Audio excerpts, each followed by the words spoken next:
नमस्कार। राज्यसभा टेलीविजन के कार्यक्रम मीडिया मंथन में आपका स्वागत है। मैं हूं उर्मिलेश। आज हम बात करेंगे स्टिंग ऑपरेशंस और मीडिया।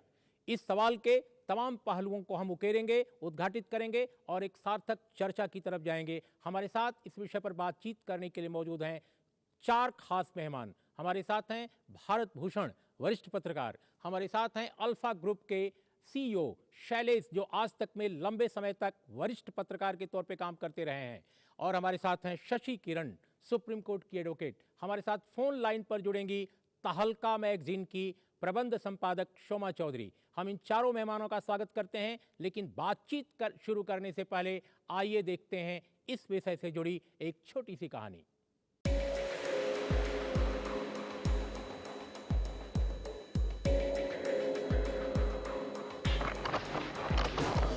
2001 में रक्षा सौदा दिलाने के नाम पर तहलका.com ने तत्कालीन भारतीय जनता पार्टी के अध्यक्ष बंगारू लक्ष्मण को रिश्वत लेते हुए कैमरे में कैद किया था। एक दशक बाद अब सीबीआई की विशेष अदालत ने इस मामले में बंगारू लक्ष्मण को दोषी करार दिया है। उस वक्त तहलका के स्टिंग ऑपरेशन ने देश में राजनीतिक सनसनी फैला दी। हालांकि देश में स्टिंग ऑपरेशन का ये कोई पहला वाकया नहीं था। हवाला कांड में इस तरीके का इस्तेमाल हो चुका था, लेकिन तहलका ने पत्रकारिता की इस विधा पर चर्चा तेज कर दी और इसके बाद स्टिंग ऑपरेशन के मामले लगातार बढ़े। खोजी और साहसिक पत्रकारिता की जुगलबंदी के तौर पर स्टिंग ऑपरेशन को देखा जाने लगा, लेकिन रक्षा सौदे रिश्वत कांड से लेकर नोट के बदले वोट कांड तक स्टिंग ऑपरेशन ने जो लकीर खींची, उमा खुराना कांड हमें उससे बिल्कुल उलट दिशा में ले जाता है। और यही वजह है कि स्टिंग ऑपरेशन और पत्रकारिता के उसूलों को लेकर कई सवाल भी उठे हैं। ये अहम सवाल है कि क्या स्टिंग का इस्तेमाल बड़े सामाजिक और राजनीतिक खुलासों के लिए ही होता है, या फिर इसमें छिपी सनसनी का एलिमेंट मीडिया को अपनी तरफ खींचता है। अमन वर्मा और शक्ति कपूर मामले में स्टिंग ऑपरेशन के इन दोनों पहलुओं पर पहली बार तीखी जोर आजमाइश देखी गई। स्टिंग ऑपरेशन के साथ ही निजता के अधिकार बनाम अभिव्यक्ति की आजादी का सवाल भी नई शक्ल में उठ खड़ा होता है और इस चलन को देश विदेश में एक साथ महसूस किया जाता है। रूपर्ट मर्डोक और उनके बेटे जेम्स मर्डोक पर ब्रिटेन की अदालत में इसी मामले में मुकदमा चल रहा है। उनके अखबार न्यूज ऑफ द वर्ल्ड पर आरोप है कि उसने सनसनीखेज खबरों के लिए गैर कानूनी तरीके से लोगों का फोन टेप किया। वहां पर फोन टेपिंग का मसला एक बड़ा सवाल बन गया है। दिलीप खान, राज्यसभा टीवी। भारत, हम बातचीत की शुरुआत आपसे करते हैं। इसमें कोई दो राय नहीं कि स्टिंग ऑपरेशंस अपने देश में जब से हो रहे हैं, उसके बहुत सारे पॉजिटिव्स भी परिणाम सामने आए, कुछ नेगेटिव्स भी आए। कुल मिलाकर एक मिला जुला माहौल रहा है। लेकिन अगर आप इवेल्युएट करते हैं 2001 से लेकर या उसके पहले से भी, तो आप क्या पाते हैं एक जर्नलिस्ट के रूप में स्टिंग ऑपरेशंस को मीडिया के लिए, जर्नलिज्म के लिए आप कितना पॉजिटिव, कितना नेगेटिव मानते हैं? देखिए, मैं इनको बहुत पॉजिटिव नहीं मानता हूँ। मैं सोचता हूँ कि स्टिंग ऑपरेशन पहली बात तो नहीं होने चाहिए, और होने चाहिए तो अगर उस पर कुछ रेगुलेशन होनी चाहिए, क्योंकि और कौन सा क्या पॉजिटिव है क्या नेगेटिव है, इसको जानने के लिए आपको 3 सवाल पूछने पड़ेंगे। कि एक, कि किसके अधिकारों का हनन हो रहा है, किसके अधिकारों की सुरक्षा हो रही है और किस लिए हो रही है।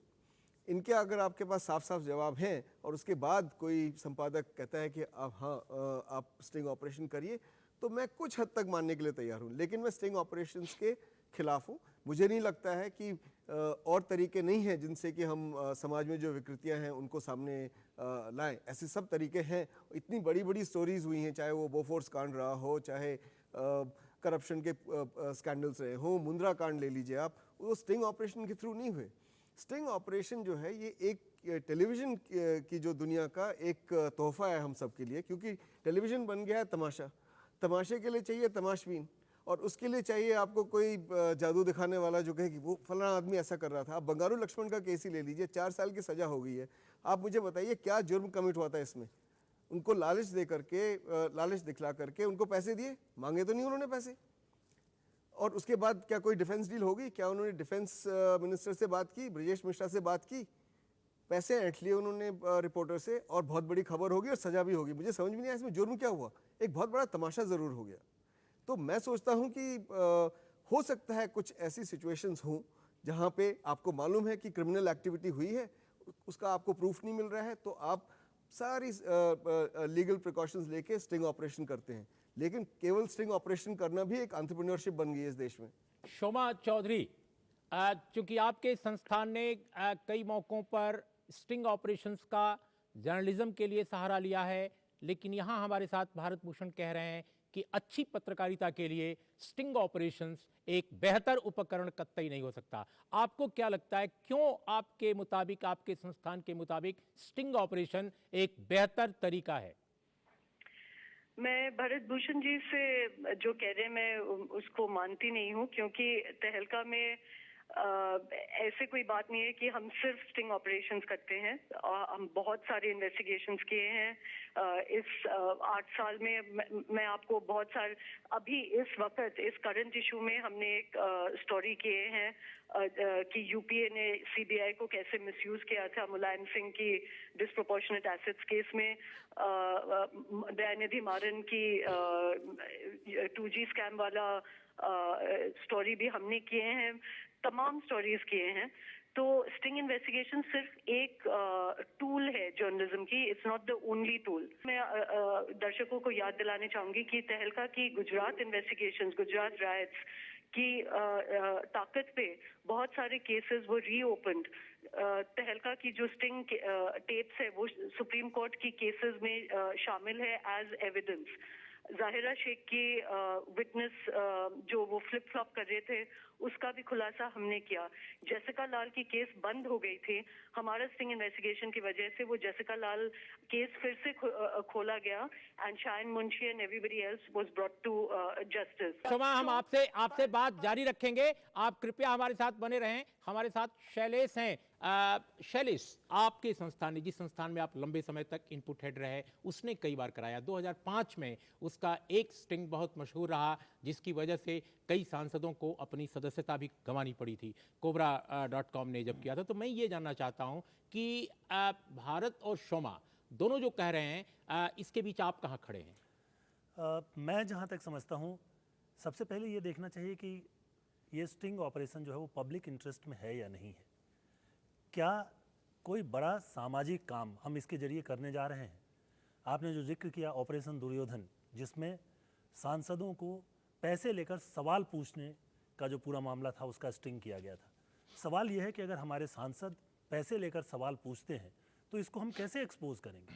कहीं ना कहीं कैमरे पर उसको रिकॉर्ड करना पड़ेगा। जब ये मुद्दा हमारे सामने, हम लोगों के सामने आया, तो हम लोगों ने इसकी जांच पड़ताल की और ये पाया कि ये पब्लिक इंटरेस्ट में है। कुछ सांसद ऐसा काम करके पूरी संसद की मर्यादा को भंग कर रहे हैं। हमने बार बार उस प्रोग्राम में भी कहा कि ज़्यादातर सांसद ईमानदारी से काम करते हैं, लेकिन जो 1, 2, 4 लोग ऐसा ईमानदारी से काम नहीं करते हैं, उनको जिसके चलते एक धब्बा लगता है, पूरे के पूरे लोकतांत्रिक व्यवस्था पर सवाल खड़ा होता है। तो उसको कैसे एक्सपोज किया जाए? इसलिए अगर मामला बहुत महत्वपूर्ण है, व्यापक पब्लिक इंटरेस्ट में है, तो निश्चित तौर पर स्टिंग किया जाना चाहिए। लेकिन किसी भी छोटे मोटे मामले को लेकर के स्टिंग करना, मैं समझता हूं कि इसकी ज़रूरत नहीं है। लेकिन शशि, आप इसको कानूनी जो एक परिप्रेक्ष्य है, कानूनी चश्मे से कैसे देखती हैं? क्या यह किसी व्यक्ति की, चाहे वो सांसद हो, आम नागरिक हो, कलाकार हो, टीचर हो, उसके निजता के अधिकार, उसकी गोपनीयता बरतने के अधिकार, उसके अपने व्यक्तित्व को अपने ढंग से व्यक्त करने के अधिकार, उसमें कहीं उसमें कहीं लांघने का प्रयास है? नंबर 1। नंबर 2, हो सकता है कि कोई व्यक्ति भ्रष्ट न हो, लेकिन जिस तरह की प्रलोभन, जिस तरह की बार बार लालच आप दे रहे हैं, लगातार उसको आप एक तरह से उकसा रहे हैं कि आप ये ले लीजिए, हमारे लिए कुछ कर दीजिए, और उसको आप फिर एक फोटो उसका ले रहे हैं, उसका रिकॉर्ड कर रहे हैं उसको, तो क्या इसमें क्या निकलता है कानून के हिसाब से आपके मुताबिक? देखिए, जहाँ तक मैं समझती हूँ, अगर हम इसको निजी या गोपनीयता की बात करते हैं तो ठीक है, हर व्यक्ति का अपना अधिकार है, लेकिन अपना अधिकार हमारा तभी तक है जब तक ये किसी को नुकसान नहीं पहुंचा रहा या देश के लिए कुछ हम अहित नहीं कर रहे। अगर हम कोई ऐसा कार्य करते हैं जो भ्रष्टाचार से प्रेरित है या भ्रष्टाचार में हम शामिल होते हैं या देश के अहित के लिए कुछ करते हैं या और कोई इस तरह का कार्य करते हैं जो कि कानूनी रूप से हमें नहीं करना चाहिए, तो हम इसको ये कहकर कि नहीं हमारा पर्सनल राइट है या पर्सनल हमारा लिबर्टी पर आक्षेप है, हम ये नहीं कर सकते हैं। मैं जहाँ तक समझती हूँ कि राष्ट्र हित सर्वोपरि है, लेकिन निश्चित रूप से हमें कुछ ऐसी गाइडलाइंस जरूर बनानी चाहिए कि स्ट्रिंग ऑपरेशन कौन लोग कर सकते हैं, कब किया जा सकता है। ये नहीं कि हर कोई चला अपना एक कैमरा डाला और स्ट्रिंग ऑपरेशन जी करने लगा। शशि की इस बात के साथ हम एक छोटे से विराम की तरफ जाते हैं और फिर आएंगे और हम देखेंगे कि सिर्फ बंगारू लक्ष्मण का ही स्टिंग ऑपरेशंस नहीं हुआ था, उमा खुराना का भी हुआ था और उसमें क्या क्या निकला था। हम इस चर्चा को जारी रखेंगे शोमा चौधरी के साथ एक छोटे से विराम के बाद।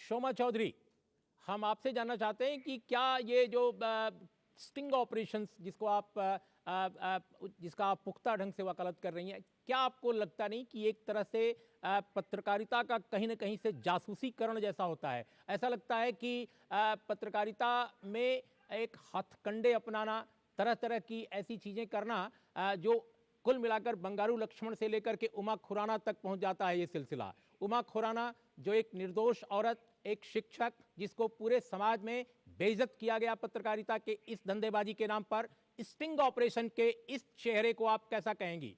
आप जो पूछ रहे हैं कि उमा खुराना की जहाँ तक बात है वो एकदम गलत बात थी। और मैं पहले भी आपसे कहने चाह रही थी कि जब स्टिंग कैमरा यूज होती है, इस्तेमाल होती है, वो एक बहुत ही हाई मॉरल टूल है। तहलका में हमारे लिए बहुत क्लैरिटी है कि हम किस वक्त में और किस माहौल में हम यूज करेंगे और क्यों यूज करेंगे।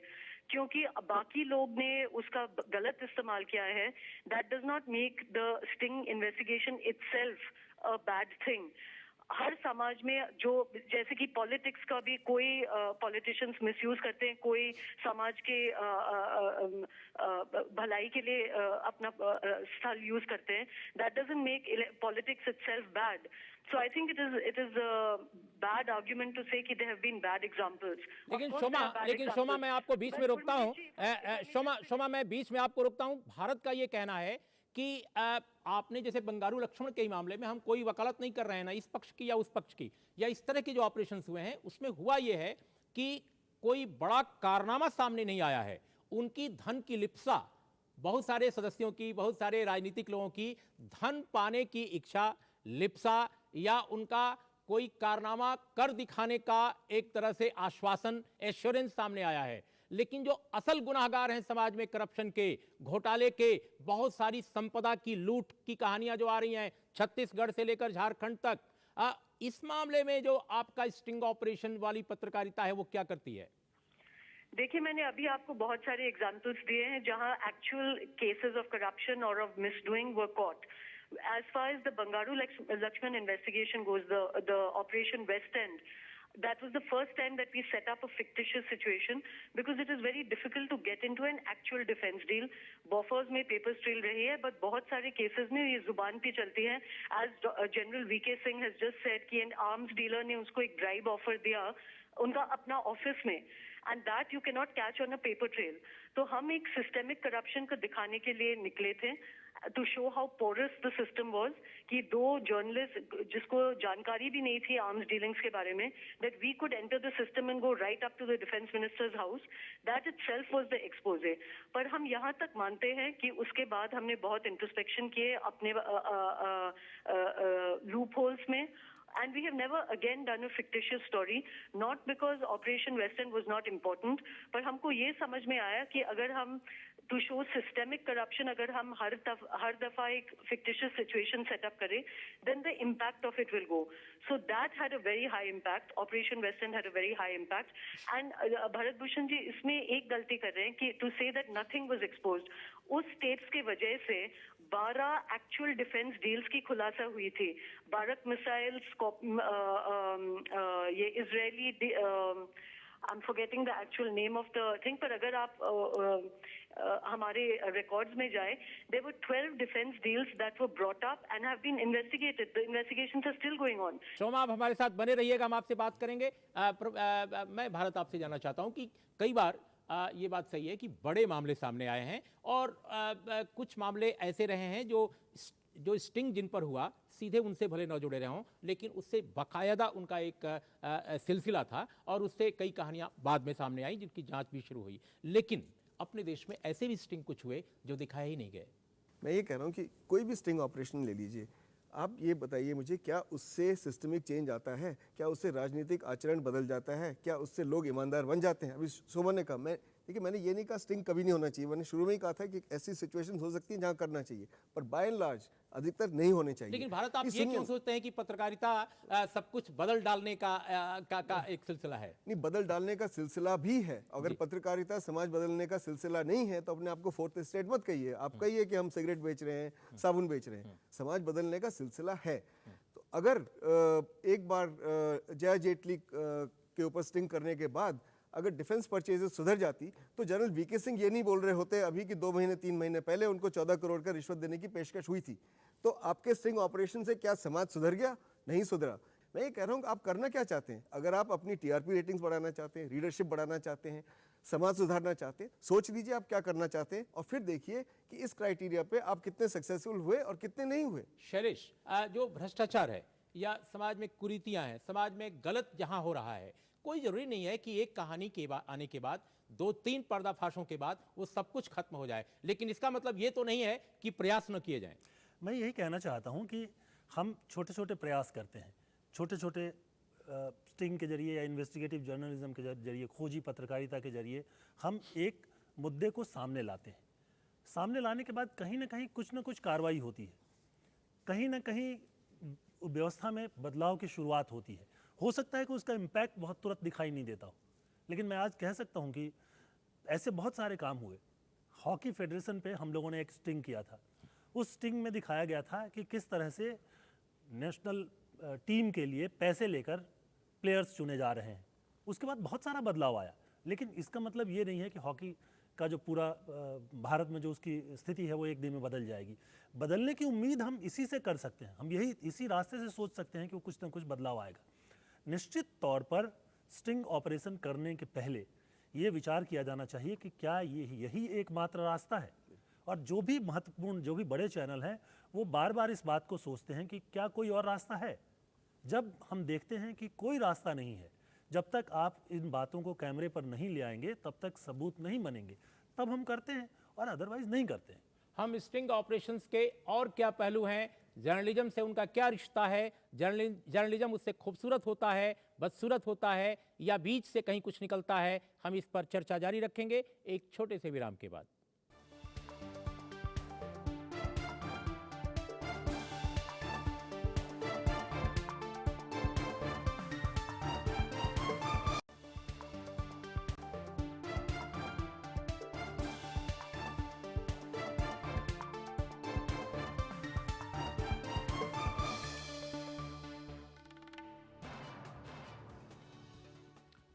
शशि किरण, कई बार होता है कि स्टिंग जिस व्यक्ति पर होता है, जिस समूह पर होता है, जिस संस्था के खिलाफ होता है, उस पर कुछ चीज़ें सामने आ जाती हैं, कुछ फैक्ट सामने आ जाते हैं, लेकिन उसको मंजिले मकसूद पर पहुंचाना, एक अंतिम उसका जो भी निष्कर्ष निकाला जाना है, परिणाम निकाला जाना है, वो तो कानूनी एक प्रक्रिया है। जैसे इस बार हुआ बंगारू लक्ष्मण की केस में, तो एक लंबा सिलसिला है। तो ये पहलू जो कानून का है और जो स्टिंग ऑपरेशन जो जर्नलिस्ट कर रहा है, उन दोनों के बीच जो रिश्ता है उसको कैसे और ज़्यादा जल्दी कार्रवाई की तरफ ले जाया जाए, इस पर आपकी क्या राय है?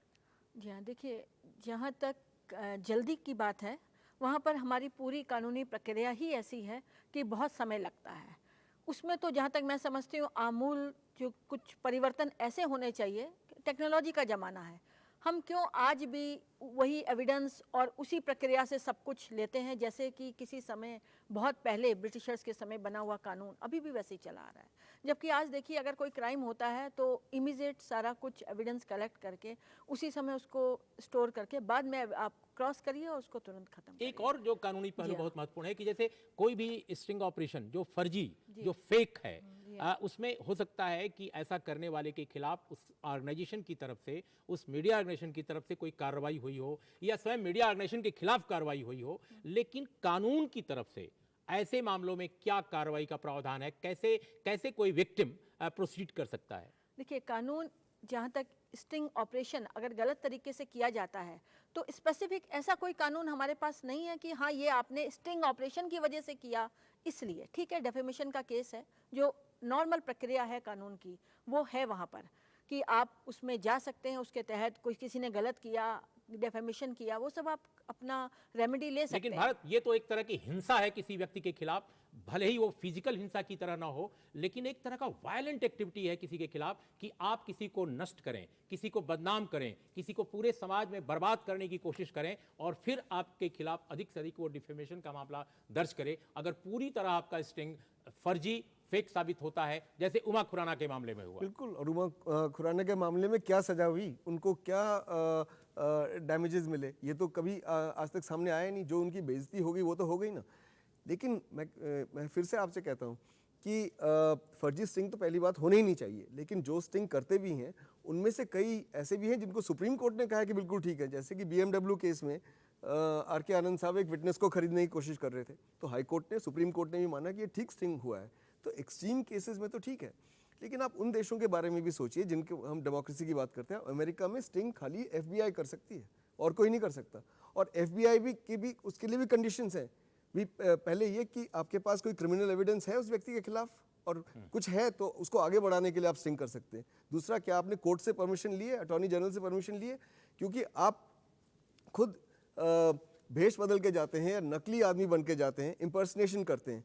इंडियन पीनल कोड में भी पत्रकारों को सजा मिल सकती है अगर आप किसी को चीट करें और मैं आपके पास वेश बदल के आऊँ और अपना कुछ और कहूँ कि जी मैं फलां का एजेंट हूँ, ये है वो है, मुझे भी सजा मिल सकती है, चीटिंग विद इम्पर्सनेशन। शोमा, हम आपसे जानना चाहते हैं, जो भारत अभी सवाल उठा रहे हैं कि वो US का उदाहरण दे रहे हैं, यूरोप के अन्य देशों में भी इस तरह के कानून हैं कि आप इस तरह का कोई स्टिंग अगर करते हैं तो आपको कई बार संभव ही आपसे नहीं है क्योंकि आप किसी एजेंसी से जुड़े नहीं हैं। क्या भारत में भी स्टिंग के जो पॉजिटिव और निगेटिव्स दोनों मामले सामने हैं, क्या भारत में भी इस तरह के किसी कानून का प्रावधान होना चाहिए आपके मुताबिक?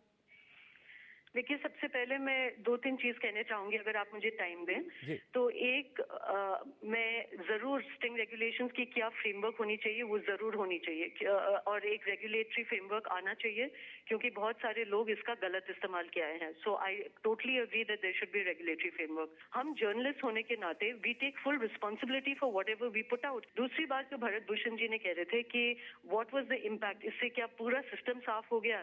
आई think that is a pointless argument to make, कि हमारा कोई भी जर्नलिज्म से दुनिया ओवरनाइट साफ नहीं हो जाती है। हम अभी एक बहुत बड़ा कहानी किए थे नेशनल रूरल हेल्थ मिशन की करप्शन में यूपी में। उस कहानी करने के बाद भी क्या करप्शन बंद हो जाएगी रूरल हेल्थ मिशन में? That is not, I mean, our entire aim of journalism is to create small deterrences. तो जो भी हम खुलासा करते हैं, वेदर थ्रू कन्वेंशनल जर्नलिज्म या through properly done sting investigations. Shoma, आपको बहुत बहुत धन्यवाद हमारी इस बहस में भाग लेने के लिए। शैलेश, कारपोरेट जो राइवलरी है, संस्थान के अंदर अधिकारियों या अधिकारियों के समूहों के बीच जो राइवलरी है और व्यक्तियों के बीच जो राइवलरी है, उसमें भी इसका दुरुपयोग हो सकता है और किया गया है कई बार। तो ऐसे में जो रेगुलेशन की बात है कि भारत में बहुत सारे जो इस तरह के इश्यूज हैं उसमें अभी फ्रेमवर्क एक कानूनी तौर पे नहीं है। क्या आपको लगता है इस बारे में एक ठोस पहल होनी चाहिए?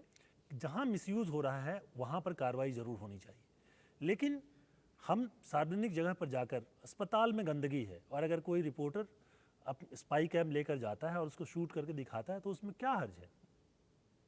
सवाल ये उठता है कि हर जगह लोगों ने लगा दिए हैं कि कैमरा अलाउड नहीं है। क्यों अलाउड नहीं है? कौन सी प्राइवेसी है वहाँ पर? ट्रैफिक पुलिस जो है वहाँ पुलिस वाले खड़े हैं, लेकिन शासन ने CCTV कैमरे लगाए। CCTV कैमरे लगाए हैं, उसके ठीक पीछे वो खड़े होकर के और पैसे ले रहे होते हैं, और उसको अगर एक रिपोर्टर शूट करता है तो उसमें क्या हर्ज है? आज जो आधुनिक हथियार हमको मिले हुए हैं समाज में जो करप्शन है उससे लड़ने के लिए, उसका निश्चित तौर पर इस्तेमाल होना चाहिए। अब सवाल ये उठता है कि कभी कभी जो मिसयूज़ के केस आते हैं, उमा खुराना जी का केस जो है अकेला केस है जिसमें कि एक चैनल ने बड़ी गलती की, उसको बड़ी सज़ा मिली, चैनल बंद कर दिया गया, 1 महीने तक बंद रहा। जो पत्रकार हैं उनके खिलाफ कार्रवाई अब भी चल रही है। छोटी कार्रवाई है ये, एक चैनल को बंद कर दिया जाना। सवाल सिर्फ इसका है कि जो बड़े स्टिंग हुए हम उसको भूल जाते हैं। ऑपरेशन जय जवान एक स्टिंग हुआ जिसमें कि ये बताया गया कि सेना में खरीद फरोख्त में किस तरह से लोग गड़बड़ी करते हैं। उसके बाद बहुत सारी चीज़ें सिस्टमेटिक ढंग से ठीक की गई। भारत, आप ऐसी कुछ बहुत कहना सारी चाहते हैं? मैं ये कह रहा था कि ये इंडिविजुअल आप उदाहरण लेंगे तो बिल्कुल सही, मैं इनसे डिसएग्री नहीं कर पाऊंगा, पर मैं ये कह रहा हूँ अब ये देखिए कि जो ये हमारी सोसाइटी जो है, इट्स सोसाइटी इन ट्रांजिशन, ये एक मॉडर्न सोसाइटी की तरफ हम बढ़ रहे हैं। इसमें ये सब प्रॉब्लम्स होंगी, करप्शन भी होगा, खरीद फरोख्त में गड़बड़ी भी होगी, लेकिन ये जो हम जो सर्वेलेंस को जो डिफेंड कर रहे हैं कि हर जगह कैमरा लगा हुआ है, किसी को मालूम नहीं क्या हो रहा है, आप इस सोसाइटी को सर्वेलेंस सोसाइटी मत बनाइए। एक ऐसी सोसाइटी बन जाएगी जहाँ पे हर एक आदमी कुछ भी काम करने से डरेगा कि मालूम नहीं किसका कैमरा कहाँ से मुझे ले रहा है। कभी हो सकता है स्टेट का कैमरा हो, कभी हो सकता है शैलेश जी का कैमरा हो। तो मैं कह रहा हूँ कि स्टिंग का इस्तेमाल करिए बहुत सोच समझ के, और 1% केसेस में करिए। हर जगह इन्वेस्टिगेशन के नाम पे अगर आप लोगों को एंट्रैप करेंगे, इंस्नेयर करेंगे, लालच देंगे, प्रलोभन देंगे, तो जो शरीफ आदमी होगा, जो पॉसिबली करप्ट हो सकता है, वो भी शायद उस प्रलोभन में आएगा और वो फंस जाएगा। मैं ये शशि, कहना चाहता हूँ जी, कि जी। पिछले 10-12 सालों में 10-12 स्टिंग भी नहीं हुए हैं। अगर इससे कम क्या हो सकता है? लेकिन मैं कह रहा हूँ कि लेकिन इससे शशि, कुछ तो क्या- ज्यादा होना चाहिए। भारत भूषण की इस बात से क्या आप सहमत हैं, या सहमत हैं कि इस पूरे समाज को, जो एक वाइब्रेंट सोसाइटी है हमारी, जिसमें तरह तरह के समाज हैं, तरह तरह की स्थितियां हैं, ऐसे समाज में अगर हर जगह कैमरों की आंखें आप लगा देंगे तो बहुत सारे लोग अपने स्वतंत्र ढंग से बहुत सारी चीज़ें नहीं कर पाएंगे। ऐसा लगेगा जैसे चारों तरफ या तो गन है या तो कैमरे नुमा गन है। नहीं, देखिए, जहाँ तक चारों तरफ कैमरे लगाने की बात है, वो तो ऑलरेडी अब मेरे ख्याल से आज नेसेसिटी बन गई है। तकनीक का फ़ायदा उठाने से हम मना नहीं कर सकते। टाइम हैज़ कम कि अगर तकनीक ऐसी है और हम उसका फ़ायदा उठा सकते हैं तो क्यों ना उठाएं। लेकिन यहाँ महत्वपूर्ण बात यह है कि जो आज स्टिंग ऑपरेशन हो रहे हैं, क्या उन पर कोई लगाम लगनी चाहिए? क्या उनके लिए कोई अध्यादेश होना चाहिए कि वो किस तरीके से किए जाए, किस लिमिट तक किए जाए, कब किए जाए, कौन करेगा?